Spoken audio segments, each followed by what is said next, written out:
હવે જો વાત કરીએ છોટાઉદેપુરની તો છોટાઉદેપુર જિલ્લામાં અકસ્માતની ઘટના સામે આવી છે। છોટાઉદેપુર જિલ્લામાં આવેલા બોડેલીથી વડોદરા તરફ જતા કાર અને બાઇક વચ્ચે ગંભીર અકસ્માત સર્જાયો હતો।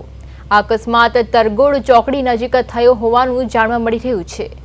ફૂલ સ્પીડમાં આવી રહેલા કાર ચાલકે બાઇક ચાલકને જોરદાર અડફેટે લીધો હતો। અકસ્માત એટલો ગંભીર હતો કે બાઇક પર સવાર બે યુવાનો લગભગ 50 ફૂટ સુધી ઘસડાયા હતા। અકસ્માતમાં બંને યુવાનોને ગંભીર ઈજા પહોંચી હતી।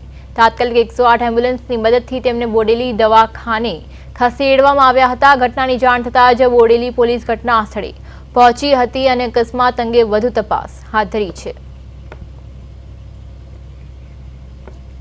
ગેડાથી ઘરે આવ્યા હતા, સૂર્યપુરા ચોકડી પર દુકાન પર દૂધ લઈને ઘરે જવા માટે રવાના હતા તો ગાડીનો અવાજ આવ્યો। મેં જોયું કે ઇકો ગાડી ફૂલ સ્પીડમાં આવતી હતી। બાઇક ચાલકે રોડ ક્રોસિંગ કરતો હતો, એમાં એ ગાડીવાળાને ઉચકીને ફેંકી દીધું। એમ ઘસેડો કમ સે કમ 50-60 ફૂટ જેટલો ઘસેડીને લઈ ગયા। નાહવાની પ્રયત્ન કરી, એમાં ઘસેડીને લઈ ગયા, બાકી એમને ઓછું આપતું। પણ આ લોકો કે અમે નાહી છૂટે એ હિસાબે ઘસેડી